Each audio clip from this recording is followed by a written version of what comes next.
பக்கவாதத்தால் பாதிக்கப்பட்டிருக்கீங்களா? ஒன்றும் வேலைங்க. நான் சொல்கிற இந்த மூலிகையை பாவனப்படி நீங்கள் சாப்பிட்டு வந்தீங்கன்னா ஒரு மாதத்துலேருந்து ஒரு 3 மாதத்துக்குள்ளவே இந்த பக்கவாதத்திலிருந்து வெளியே வந்துடலாம். அது என்னென்ன மூலிகை, என்னென்ன கடைசி இருக்குது, அது எப்படி செய்கிறது, வாங்க வீடியோக்குள்ள பார்க்கலாம். நலமுடன் வாழ்வும் நேயர்களுக்கு அன்பார்ந்த வணக்கம். நான் உங்கள் சரவணன் பேசுகிறேன். இன்றைக்கி நம்ம எந்த மாதிரி மருத்துவத்தை பற்றி பார்க்க போகிறோம்னா பக்கவாதம். இந்த பக்கவாதம் வருவதற்கான காரணம் என்ன அப்படின்னு சொன்னால், நமக்கு தொடர்ந்து பார்த்தீங்கன்னா பிபி அதிகமாயிருச்சுன்னா, உடலில் வாதம் அதிகமாயிருச்சுன்னா, கல்லுடைய தேக்கம் அதிகமாயிருச்சுன்னா, அதிகமாக மருந்து மாத்திரைகள் எடுக்கிறதுனாலையும், தொடர்ந்து பார்த்தீங்கன்னா ஒரே பொருளை அதிகமாக நான்வெஜ்ஜை எடுக்கிறதுனாலையும் இன்னைக்கு நிறைய பேருக்கு பக்கவாதம் வந்துடுது. இந்த பக்கவாதம் வந்துருச்சுன்னா நம்முடைய முன்னோர்கள் எப்படி பயன்படுத்தினாங்க அப்படின்னு சொன்னால், ஏற்கனவே நிறைய வீடியோ இதை பற்றி நம்ம பதிவிட்டுருக்குறோம். இன்னைக்கு மிக முக்கியமாக ஒரு அற்புதமான ஒரு பதிவை தான் நம்ம சொல்ல போகிறோம். கவனமாக கேட்டுங்க. எல்லாருமே வீட்டிலே இருந்து செய்யக்கூடிய ஒரு மூலிகை தான். பக்கவாதம் வந்துருச்சுன்னா நம்முடைய முன்னோர்கள் என்ன பண்ணுவாங்கன்னா, பீச்சங்கு என்று சொல்லக்கூடிய மூலிகையை ஒரு 40 கிராம் எடுத்துக்குவாங்க. சின்ன வெங்காயம் சாறு ஒரு 20 கிராம் எடுத்துக்குவாங்க. மிளகு பார்த்தீங்கன்னா ஒரு சிட்டிகை, சீரகம் ஒரு சிட்டிகை, கல்லுப்பு ஒரு சிட்டிகை, இதை போட்டு என்ன பண்ணிடுவாங்கன்னா உள்ளுக்கு கொடுத்துருவாங்க. பக்கவாதம் வந்த நாட்களிலே கொடுத்துட்டாங்களன்னா உங்களுக்கு பார்த்தீங்கன்னா 2 நாளில் 3 நாளாகவே பார்த்தீங்கன்னா ஒரு நல்ல மாற்றம் தரும். இந்த ஸ்ட்ரோக்குக்காகவே பிரத்யேகமே செய்யக்கூடிய ஒரு மாமருந்து என்ன அப்படின்னு சொன்னால், என்னுடைய கையில் இருக்கிறதான இந்த வேலிப்பருத்தி தான். இந்த வேலிப்பருத்தியுடைய சாறு ஒரு 1/2 லிட்டர் எடுத்துக்கணும். வெற்றலை சாறு ஒரு 1/2 லிட்டர் எடுத்துக்கணும். இது 1/2 லிட்டர் அப்படியே 2 பாகமும் எடுத்துக்கணும்.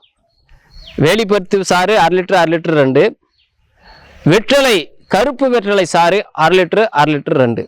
நீங்கள் என்ன பண்ணோம் அப்படின்னா, வேலிப்பருத்திலும் ஒரு 50 கிராம் பார்த்தீங்கன்னா மிளகு, சுத்தமாக நல்ல மிளகு எடுத்து 50 கிராம் போட்டுக்கணும். வெற்றலையிலும் ஒரு 50 கிராம் போட்டுக்கணும். இதை எடுத்து நீங்கள் என்ன பண்ணணும்னா வெயில வைக்கணும். நைட் நேரத்தில் இந்த சாரிலே இந்த மிளகை போட்டு வச்சிடணும். அதை நீங்கள் காலையில் எடுத்து வெயில வைக்கணும். இதோட இது இல்லாமல் திப்பிலியும் பார்த்தீங்கன்னா 2 விதமாக எடுத்துக்கணும். அதாவது இந்த வேலிப்பருத்தி சாறு ஒரு 1/2 லிட்டரு, வெற்றலை சாறு 1/2 லிட்டரு. இந்த 1/2 லிட்டரில் நீங்கள் திப்பிலி போட்டுக்கணும். இன்னொரு 1/2 லிட்டர்லையும் திப்பிலி போட்டுக்கணும். இதை என்ன பண்ணணும்னா 7 முறை பாவனம் பண்ணணும். எப்படின்னா, இந்த 1/2 லிட்டர் சாறு குடிக்க எடுத்து வச்சுட்டே இருக்கணும். இந்த 1/2 லிட்டர் முடிச்சதுமே நீங்கள் எடுத்து எல்லாம் மிக்ஸ் பண்ணி இந்த மாதிரி எடுத்து வச்சுக்கணும். இது கிட்டத்தட்ட பார்த்தீங்கன்னா 14 முறை பாவனை பண்ணுது.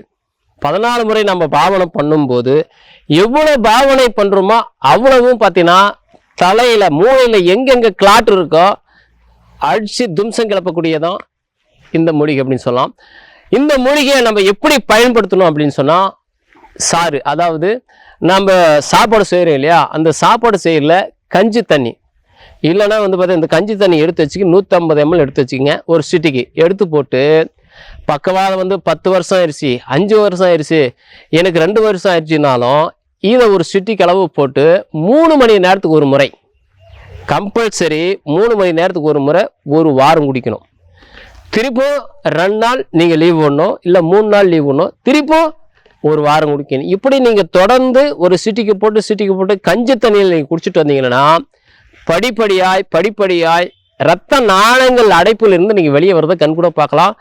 இதோட நீங்கள் என்ன பண்ண அப்படின்னா, வாத தைலம் நிறைய வீடியோக்கள் நான் பேசியிருக்கிறேன். அந்த வாத தைலத்தை எங்கெங்கே உங்களுக்கு கை தூக்க முடியல, கை கீழே சோல்டர் பண்ண முடியல, கை திருப்ப முடியல, எந்த பொருளும் எடுக்க முடியல அப்படின்னா இந்த வாத தைலத்தை நீங்கள் பயன்படுத்தினீங்கன்னா அற்புதமான ஒரு பலனை நீங்கள் கண்கூட பார்க்கலாம். இதை பயன்படுத்தி பாருங்கள், பலன் பெறுங்க.